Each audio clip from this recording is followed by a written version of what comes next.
Salmo 136. Todo mundo de texto aberto.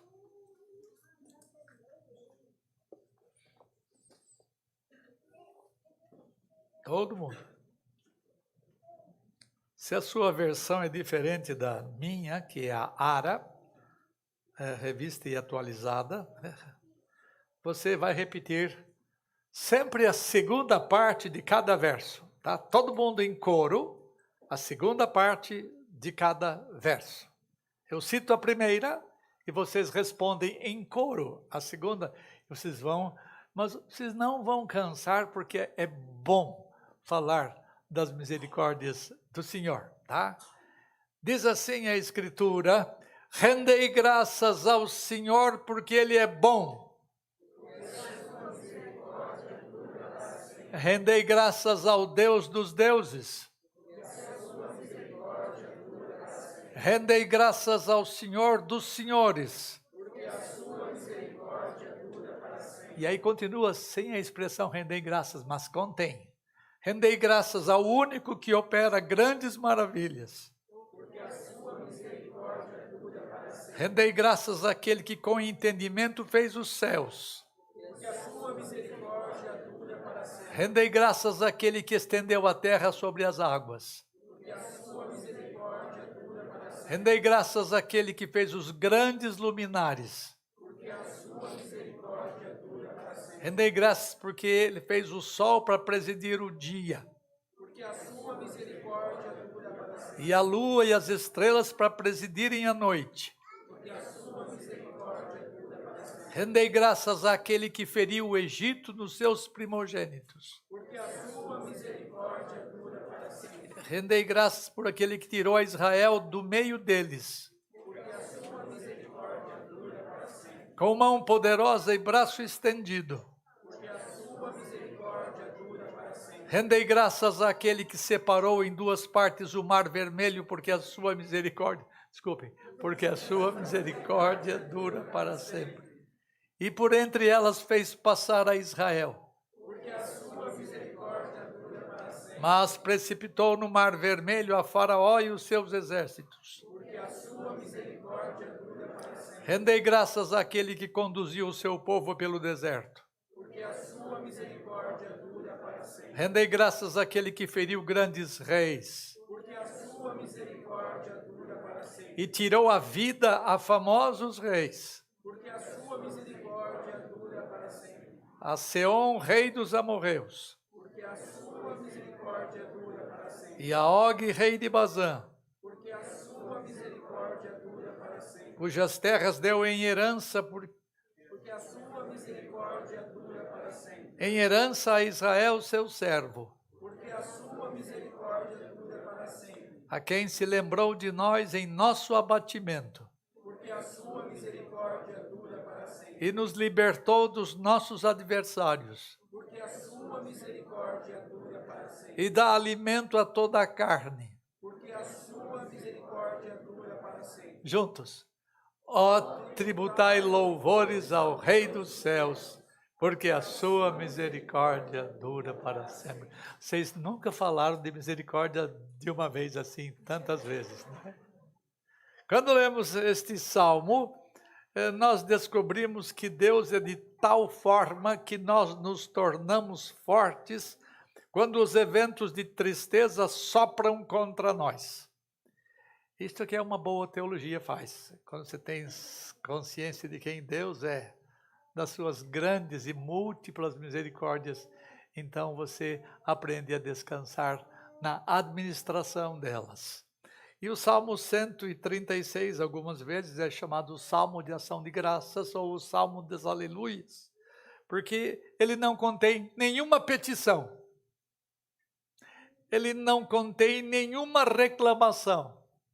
Ele não trata de nenhum problema. Ao contrário, ele contém uma lista de momentos onde Deus opera na história e cada vez o estribilho é repetido, porque a sua misericórdia dura para sempre. Sem dúvida, nos cultos judaicos, nos tempos antigos, o liturgista lia a primeira linha e a congregação repetia, porque a sua misericórdia dura para sempre.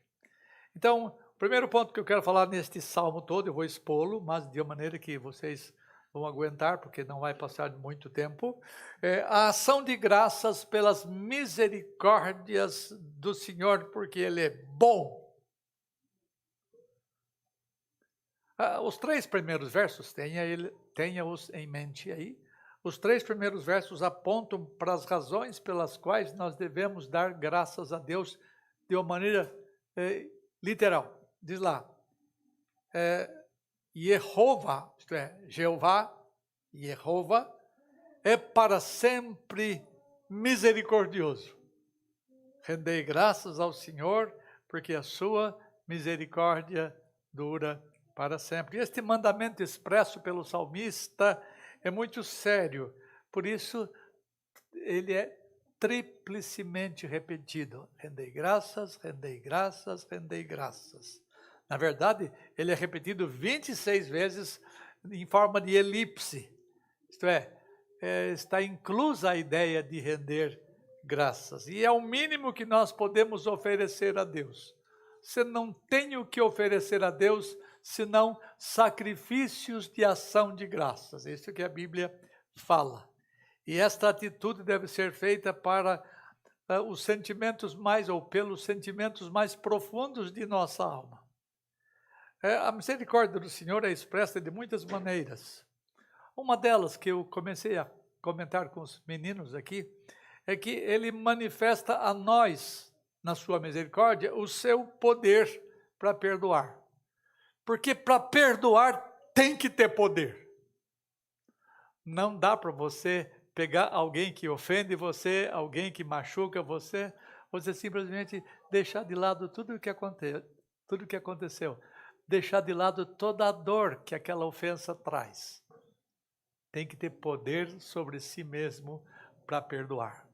E as misericórdias de Deus são o meio pelo qual Deus perdoa pessoas. Isto é, Ele deixa de dar às pessoas o quê? O que elas merecem. Então Deus exerce o seu poder. Para ser misericordioso tem que ter poder. E essa é alguma coisa que você precisa aprender no relacionamento na sua família, com seu cônjuge, com os seus filhos, etc, etc. É aprender a deixar de lado, a sofrer o dano, sofrer o prejuízo e não punir as pessoas pelo que elas fazem por você. Então, porque você tem que abrir mão da sua justiça. Precisa de poder, sim. Porque você precisa abrir mão da sua justiça e tratar os seus ofensores como se eles nunca tivessem feito nada contra você. Lembra? Sede misericordiosos, como Deus em Cristo foi misericordioso. E Deus tem, portanto, que exercer o seu poder para ser misericordioso. A misericórdia dele é manifesta na providência de um substituto. Foi falado aqui algumas vezes isso hoje, para levar sobre si a nossa pena.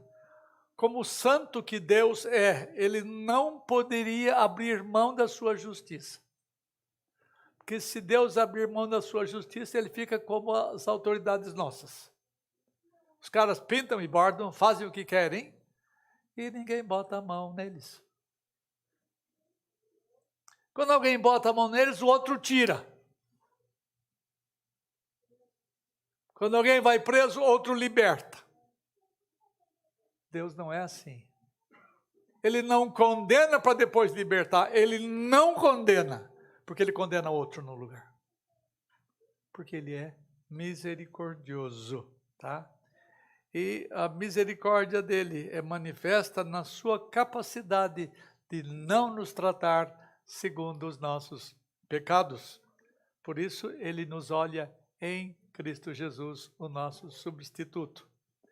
Se nós agradecemos aos nossos pais, e eu tenho muita gratidão aos meus pais, pelo que eles nos fizeram, muito mais nós temos o dever de ser agradecidos ao Deus misericordioso por termos sido objetos das suas compaixões, das suas misericórdias. Essencialmente, atenção, Deus é misericordioso. Essencial é uma coisa que não pode deixar de existir. Essencialmente, Deus é misericordioso. Mas Ele decidiu mostrar a sua misericórdia somente a algumas pessoas, e entre elas você. Você foi objeto das misericórdias divinas. Ele disse assim: eu terei misericórdia de quem eu quiser ter misericórdia, ponto. Ou, eu me compadecerei de quem eu resolver ter compaixão. Então, ele exerce a sua misericórdia soberanamente. E você tem sido objeto dessa misericórdia. Por isto, prorrompa em cânticos pelas misericórdias do Senhor. Jeová é não somente misericordioso, mas ele é chamado aqui no verso 2. Alguém leia o verso 2, por favor.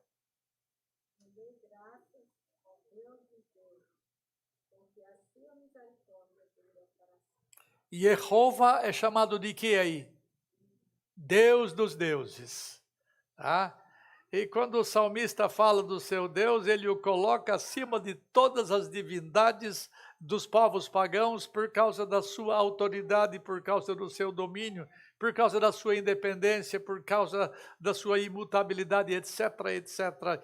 E a despeito de serem considerados deuses, as divindades dos pagãos não podiam, em hipótese alguma, ser consideradas ou serem comparadas ao Deus único. Ele é infinitamente maior do que todos os deuses, em todas as suas qualidades, em vários lugares da Bíblia aparece, ele é maior do que todos os deuses. Na verdade, não existiram outros deuses. Os homens criaram na sua imaginação os deuses. Mas quando os homens falavam dos seus deuses, do poder dos seus deuses, eles eram zombados pelos que eram profetas de Deus. Uma vez o Isaías estava lá oferecendo sacrifícios a Deus, e os profetas de Baal também estavam oferecendo. E eles gritavam, clamavam, os profetas de Baal: Baal, Baal, abençoa, Baal, faz isso, Baal, come esta oferta, leva para ti esta oferta. E não acontecia nada. E ironicamente, o profeta disse assim, o Elias: acho que ele está dormindo, gritem mais alto. Está lá na escritura isso.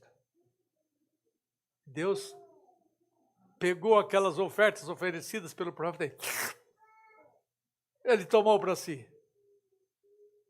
Esse é o Deus dos deuses, não tem ninguém acima dele. Convém recordar que os escritores bíblicos não reconheciam nenhum dos deuses pagãos. Mas como todo mundo falava, os pagãos falavam que tinham seus deuses, então ele compara o Deus dele aos deuses dos pagãos. Esses deuses estão todos debaixo da autoridade do Deus verdadeiro. O Deus dos deuses nunca veio à existência. O Deus dos deuses nunca foi criado. O Deus dos deuses nunca depende de ninguém e de nada. Por isso ele está acima de todos os deuses que são crias dos homens. O Deus Supremo é a única divindade que possui misericórdia sem fim. Nenhum outro Deus. Lembra, os deuses dos povos pagãos eram deuses vingativos e somente vingativos. Todo mundo tinha medo dos deuses pagãos. Nosso Deus, além de ser vingador, ele é misericordioso, porque ele encontra um meio de satisfazer a sua justiça em outro, para deixar-nos sem punição pelos nossos pecados. A terceira coisa que o Salmo diz aí no verso 3 é que Jeová é o quê? Leia o 3. Ele é Senhor dos senhores. Ele é bom, ele é Deus dos deuses, ele é Senhor dos senhores. Por quê? Porque sua misericórdia dura para sempre. Todo senhorio pertence àquele que nunca veio à existência. Vou repetir. Pertence ao incriado, ao eterno. Somente ele possui soberania e poder sobre todas as coisas, e todos os supostos deuses criados pela imaginação pecaminosa do homem são sem poder qualquer. E Deus é singular em seu domínio, daí a expressão Senhor dos que se dizem senhores, Senhor dos que se acham senhores. E a despeito de serem adorados em muitos lugares na época, e hoje ainda nas religiões orientais tem centenas, milhares de deuses. É só você ir num templo budista, num templo da religião lá dos hindus, como é que chama? É do hinduísmo.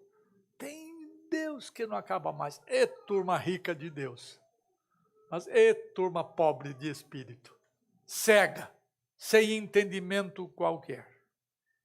E Deus manifesta a sua misericórdia soberanamente a quem lhe apraz. E ninguém pode fazer nada contra isso. Você pode espernear, se você não é muito bom teologicamente, você pode espernear por Deus fazer o que Ele quer, o que lhe apraz, o que lhe dá na telha. Mas não vai adiantar nada, Ele continua sendo soberanamente misericordioso.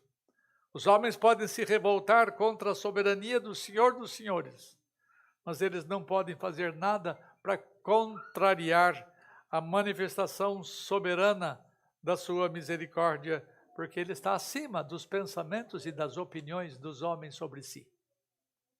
Pelo fato de ser Senhor dos Senhores, todos nós devíamos render ações de graça. Rendei graças ao Senhor porque Ele é bom. Rendei graças ao Senhor porque Ele é Deus dos deuses. Rendei graças ao Senhor porque Ele é Senhor dos senhores. E há somente um Deus e um só Senhor que trouxe o universo à existência, que o sustenta e que o governa. E Ele é o único a quem devemos ações de graça e as nossas expressões mais profundas de louvor. Considere o significado dessas coisas. Jeová é verdadeiramente o ser supremo do universo. Jeová é bom no que faz. É impossível superestimar o valor dessas verdades. Se Ele não fosse supremo, nós não o adoraríamos. E se Ele não fosse bom, nunca confiaríamos nele. Mas porque Ele é ambas as coisas, bom e supremo, nós não somente confiamos nele, mas nos prostramos diante dele em louvor e adoração. Não se esqueça, portanto, desses 3 primeiros versos, que são a base para as ações de graças em todos os outros versos. Se bem que eu repeti todas as vezes. Rendei graças, rendei graças, rendei graças. Esses 3 primeiros versos controlam toda a expressão do Salmo. E as misericórdias de Deus excedem todos os nossos problemas da vida. Transcendem todos os nossos problemas. As misericórdias de Deus continuam até quando a nossa vida chega ao fim. Porque depois que a nossa vida chega ao fim, não tem mais misericórdia. Porque a misericórdia só é entendida enquanto estamos aqui neste mundo pecaminoso. Vejamos então, a partir do verso 4, o salmista aponta as causas das ações de graça. Ajuda-me a seguir aqui.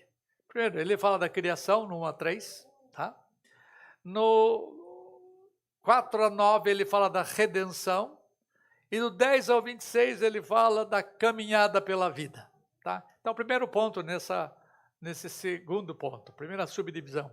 Os leitores dos Salmos deviam dar graças pelas obras da criação. Verso 4 a 9, olha só. O 4 diz assim: ao único que opera grandes maravilhas. 5, àquele que com entendimento fez os céus. E a maravilha maior é a criação. A maravilha suprema do universo é a criação. O 6, o sol, aquele que estendeu a terra sobre as águas, aquele que fez os grandes luminares, o sol para presidir o dia e a luz e as estrelas para presidirem a noite. A origem do universo, vocês que estudam ainda sabem, que traz grande debate na academia e na mídia.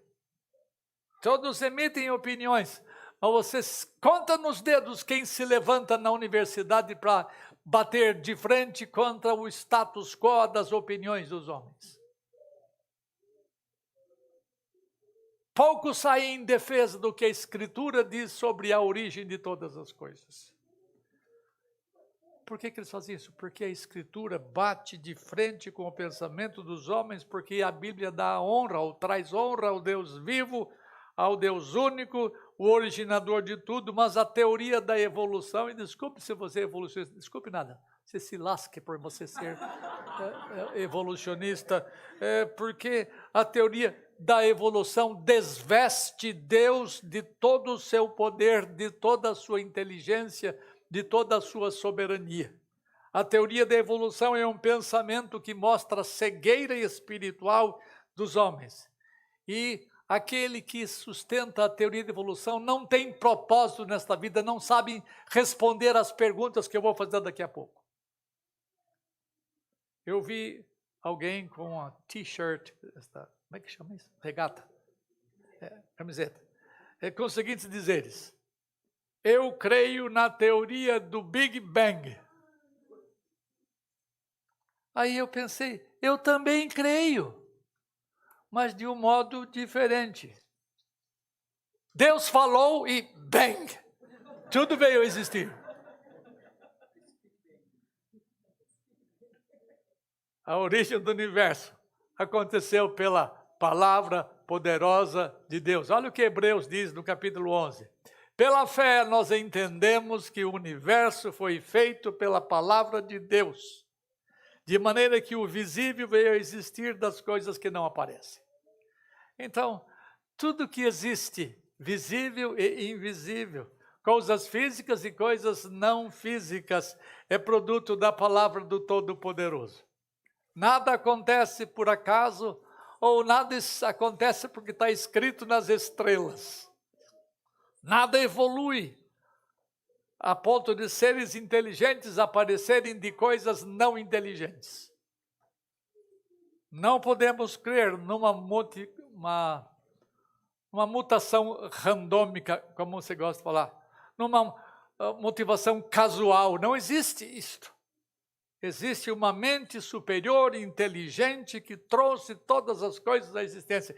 E o salmista fala do verso 4, aquele que faz milagre. O milagre maior é o da criação. E até o verso 5, 6, 7, até o 9, ele fala da criação. E vocês devem render graças a Deus para a criação. Eu costumo dizer nas minhas aulas de teologia sistemática que a doutrina mais importante da Escritura é a doutrina da criação. Você já viu na escola alguém contrariar você porque você crê na redenção? Ou porque você crê nos pecados, na queda? Não. Porque quando eles cortam os 3 primeiros capítulos de Gênesis do livro, não sobra queda, não sobra redenção. Mas contra a criação, eles batem de frente.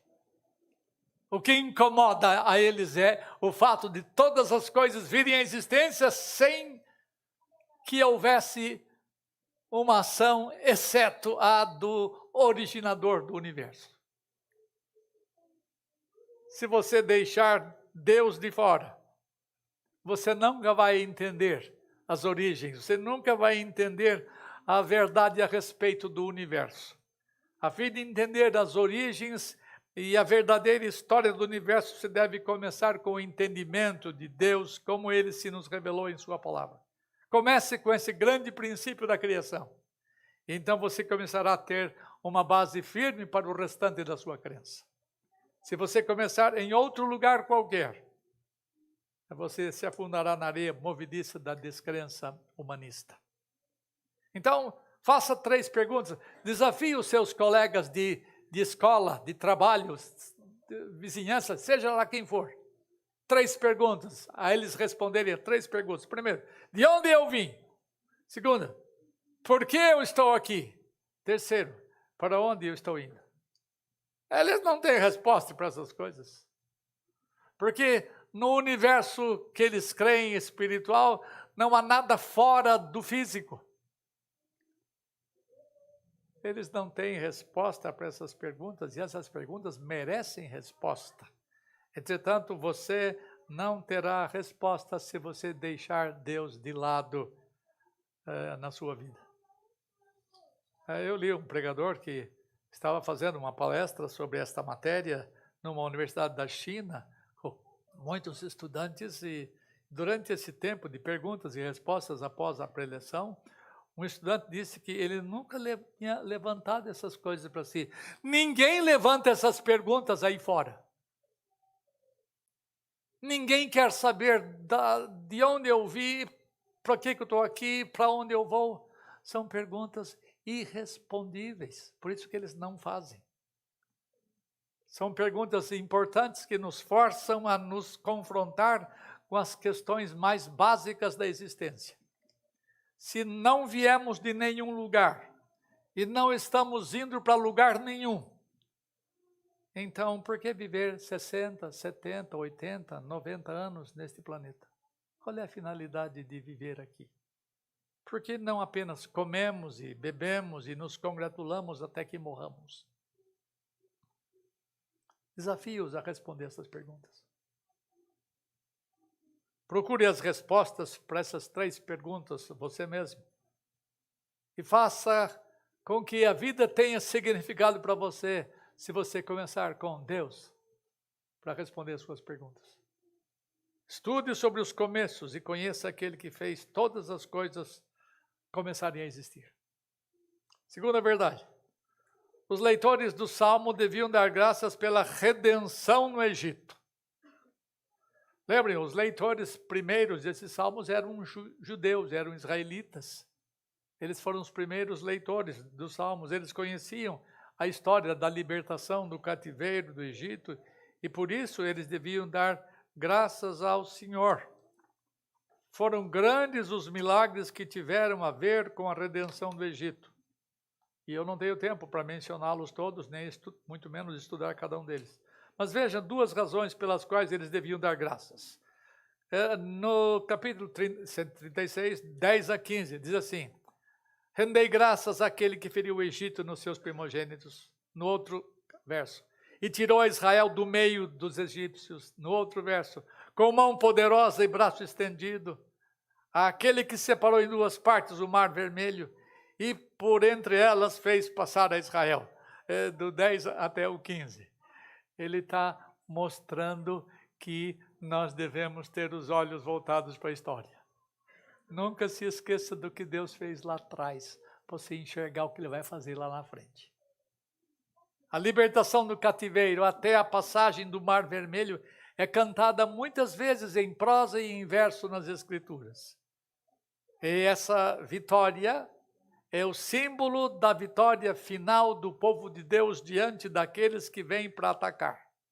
No final da história, nós veremos a libertação gloriosa de Deus contra as forças espirituais do mal, contra as hostes do mal. Eu tenho estudado nessas últimas 4, 5 semanas sobre Gog. Vocês já leram sobre Gog na Escritura, né? Aquele chefe militar, governante, que reinará por algum tempo e juntará todas as nações da terra para invadir o acampamento dos santos. Mas Deus vai, como livrou Israel da escravidão do Egito, da dominação do faraó, Ele vai libertar-nos da dominação desse homem e vai desbaratar o exército deles e vai destruir o líder deles, assim como Ele destruiu o faraó. Lançou o faraó nas profundezas do Mar Vermelho. Ele vai fazer a mesma coisa com Gog. Talvez não no Mar Vermelho, mas vai acabar com ele. Veja só, uma outra coisa. Ele dá ação de graças pela vitória do povo de Israel. E ao mesmo tempo a ação de graças pela derrota dos outros, dos egípcios. Olha o verso 15. Mas precipitou no Mar Vermelho a Faraó, seu exército. Rendei graças àquele que precipitou no Mar Vermelho. A gente tem um problema hoje com o tal de politicamente correto. Não tenha isto na sua cabeça. Nós quando dizemos, rendemos graças a Deus porque Ele nos libertou, nós devemos dizer, e Ele nos libertou porque Ele matou os nossos inimigos. Não tem a ver dizer isso, não. Deus diz isso com muita clareza.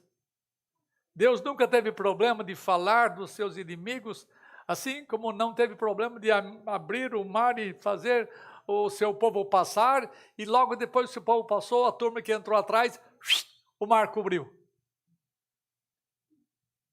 Dê graças por sua vitória em Cristo Jesus e dê graças pela derrota dos outros. Nós temos que ter coragem de dizer isso, porque é assim que Deus faz. Você deve dar graças a Deus porque Ele livra vocês da misericórdia infindável. Mas também Ele lança na condenação aqueles que são inimigos. Eu vou falar depois, inimigos de quem? Quando Deus desbarata, espalha, confunde, derruba os inimigos nossos, Ele nos está mostrando que a sua misericórdia dura para sempre conosco. Terceira coisa, os leitores do Salmo deviam dar graças por se lembrarem da caminhada no deserto. Essa é uma outra fase. Primeiro foi a saída, a travessia do Mar Vermelho, agora a caminhada pelo deserto. Verso 16, rendei graças àquele que conduziu o seu povo pelo deserto, porque a sua misericórdia dura para sempre. O salmista resume 40 anos de peregrinação no deserto em um verso. Muitas coisas aconteceram naqueles 40 anos. O maná todo dia, as codornizes todo dia, a água da rocha, Moisés no Monte Sinai, o bezerro de ouro, os 12 espias, as águas amargas, as lamúrias, as lamentações, os desafios que Moisés encontrou na sua jornada, muitas coisas. E através de todos os percalços, Deus fez o seu povo chegar onde Ele disse que o seu povo ia chegar. Perceba que Deus conduziu o povo pelo deserto, não ao redor do deserto, para chegar à terra da promissão, terra prometida. Eles tiveram que passar pelo deserto. Usando uma comparação um pouquinho espiritualizante, não é? Eu diria que Deus conduz seus filhos para o céu e você tem que passar pelo deserto. Você tem que enfrentar as tribulações, enfrentar os inimigos, enfrentar tantas coisas, muitos desvios, muitos retornos, muitos atrasos, mortes com fins tristes, mas Deus opera em e através dessas coisas todas para nos levar ao seu reino celestial, porque a sua misericórdia dura para sempre. Quando você estiver atravessando o deserto, quando você estiver sofrendo, lembre-se do que Deus fez no passado. Olha para a história. E todos nós temos uma história pelo que olhar. Todos nós. Uns mais nitidamente enxergam, outros menos timidamente. Você não pode fechar os olhos para o passado. Quarto ponto. Os leitores do Salmo deviam dar graças por se lembrarem da conquista da terra. A história é longa aqui, mas vamos só resumir aqui. Versos 16 a 22. Rendei graças àquele que conduziu o povo pelo deserto, aquele que feriu grandes reis e tirou a vida de famosos reis, a Seom, rei dos amorreus, a Og, rei de Bazã, cujas terras deu em herança a Israel, seu servo. Se você ler o capítulo 21 do livro de Números, você vai encontrar o evento de Seom e de Og, dois reis que tentaram impedir o avanço de Israel para ele chegar na terra da promissão.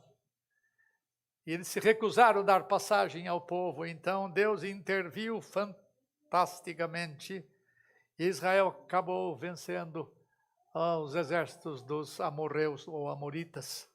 E enquanto marchavam pelo caminho, Og, rei de Bazã, tentou impedi-los com seu exército, mas ele foi totalmente derrotado. Olha o que capítulo 21 diz. De tal maneira o feriram, a Og, e a seus filhos, e a todo o seu povo, de modo que nenhum deles escapou. E então eles tomaram posse da terra. Números 21, 35. E quando lemos esses versos como esse, nós não devemos ter medo de ser politicamente incorretos. A vitória é de Deus, não nossa. Quem deixa os inimigos derrotados é Deus, não nós. E os homens não são inimigos nossos, mas primeiramente de Deus. Por isso não tenha medo de cantar as vitórias do Senhor. Se não for a vitória do Senhor no passado, estaremos perdidos no futuro. Mas graças a Deus, a vitória virá sobre o povo do Senhor. E os inimigos ficarão irremediavelmente perdidos. Só que eles não sabem disso. Eles pensam que vão ganhar contra nós. Quando eles chegarem e cercarem o acampamento de Deus, um dia eu vou estudar com vocês isso, se Deus quiser. Eles falam, nossa, vai ser moleza. Porque eles terão milhões e milhões de soldados tentando invadir o acampamento nas proximidades de Jerusalém, a cidade querida. E eles vão ser desbaratados violentamente, não pelos exércitos dos remidos, mas por um soldado só. Jesus Cristo, justo. Quinta coisa, os leitores do Salmo deviam dar graças por se lembrarem da totalidade das misericórdias divinas. Versos 23 a 25, rendei graças a quem se lembrou de nós em nosso abatimento, a quem nos libertou dos nossos adversários, a quem dá alimento a toda a carne. Né? O salmista recorda aos seus leitores as obras providenciais de Deus em tempos de abatimento. Recorda aos seus leitores a libertação dos adversários, sobre a manutenção com comida diária por todo o tempo de caminhada pelo deserto. Ele relembra, não neste salmo, mas que a turma que tinha sapataria naquela época foi à falência, porque o sapato deles durou 40 anos. E não se desgastou. Isto é obra providencial de Deus, e Ele ensina-nos a olhar para as coisas do passado e ver quantas vezes Deus providentemente agiu em favor deles. E o Salmo termina no verso 26, ações de graças que devem terminar em louvor. Ó, tributai louvores ao Deus dos céus, porque a sua misericórdia dura para sempre. Ele começa em ação de graça, e depois ele prorrompe em louvor. Eu não vou falar sobre isso, esse é assunto para outra hora. Algumas conclusões. Primeira, a história não é a respeito de nós, mas a respeito da ação de Deus nela. Essa conclusão parece ser sem importância para alguns, mas ela é elementar para o entendimento nosso desse salmo. O que acontece a você importa, mas o ponto mais importante não é você, mas a glorificação daquele que faz todas as coisas por você. Você não é o centro da história, mas Deus é. Para você ver as mãos divinas em operação na história, creia nele mesmo, ou creia nele mesmo nos momentos mais escuros. Dê graças a ele por cada vitória que você tem. Incline-se para a sua palavra. Cresça mais a semelhança dele, dia após dia. Viva de tal modo que os outros encontrem em você o motivo para crer nele. Essa é a razão pela qual o salmista conecta todos os fatos concretos da história com o triunfante grito de louvor. E se você perde esse ponto, ou se você pensa que Deus é alguma coisa opcional em sua vida, então você tem perdido o verdadeiro propósito da sua existência. Lembre-se, aqueles de nós que foram criados dentro do Evangelho reformado, da primeira pergunta do Catecismo de Westminster, e eu vou fazer pergunta e vocês vão dar a resposta. Qual é o fim principal do homem? Gozar Deus e glorificá-lo para sempre. Perceba que o salmista cobre séculos da história em apenas algumas poucas linhas desse Salmo 136. O plano de Deus nem sempre foi fácil de ser visto em todos os seus pontos no decorrer do caminho. Quando os judeus estavam gemendo no Egito, debaixo do pecado, do pesado jugo de Faraó, eles não entenderam os planos de Deus. Ainda mais tarde, quando o Senhor os libertou, eles ainda reclamaram contra o Senhor após terem sido libertos e disseram quanta saudade eles tinham do Egito, do churrasco do Egito, que aqui comiam só um franguinho pequenininho, né? Uma codorniz e uns bolos de maná. Este salmo nos lembra em cada verso que os caminhos de Deus não são os mesmos nossos. Geralmente só vemos os planos em retrospecto, quando olhamos para trás. E é isso que o salmista está nos ensinando a fazer. Render graças pelo Criador, pelo Libertador, pelo Mantenedor, por aquele que é doador de todas as bênçãos. Então, quando o tempo passa, quando as tempestades todas passam, então você frequentemente diz, agora eu entendo. Mas frequentemente não entendemos quando as coisas estão acontecendo. Por isso que é preciso olhar para a história. Por isso que é preciso olhar para o que Deus fez no passado. Não esqueça do Deus que opera no decorrer dos séculos, estabelecendo os seus propósitos na terra. O fato de não vermos hoje as coisas que Ele faz não significa que as providências não estejam sendo tomadas. Vocês têm visto aqui nas pregações que Deus está conduzindo a história para chegar num fim que Ele de antemão determinou. Segunda coisa do meu ponto final. A nossa fé repousa em fatos. Primeiro, na história. E são fatos na história. Essa descrição que o salmista faz da história da redenção nos ensina que a nossa fé repousa sobre atos concretos de Deus na história humana. Quando Paulo compareceu perante o rei Agripa, ele concluiu uma afirmação considerando a morte e a ressurreição de Cristo da seguinte maneira, aspas, ó rei Agripa, Atos 26, 26, porque tudo isto é do conhecimento do rei, isto é, tudo que eu estou falando não é escondido de ninguém, é do conhecimento do rei, a quem eu me dirijo com franqueza, pois estou persuadido, olha as frases que ele usa, pois estou persuadido de que nenhuma coisa lhe é oculta, porque nada se passou em algum lugar escondido. Os fatos estão abertos para você estudar. Os fatos estão abertos para você ter olhos para as coisas do passado, porque a nossa fé repousa em coisas que aconteceram em tal lugar, em tal hora, pelo Deus verdadeiro. Coisas que estão enraizadas na história. Leia a Bíblia e certifique-se de que o que temos pregado é fato histórico. Mesmo que algumas pessoas discordem de você, elas têm que admitir que o cristianismo é baseado em fato histórico. Negar a historicidade da fé cristã é negar as evidências. Ninguém pode negar a existência do universo como alguma coisa que veio sobrenaturalmente à existência. Ninguém pode negar a existência de Israel, como Deus tem atravessado os séculos tratando com esse povo. Desgraçadinho povo, mas que Ele vai abençoar.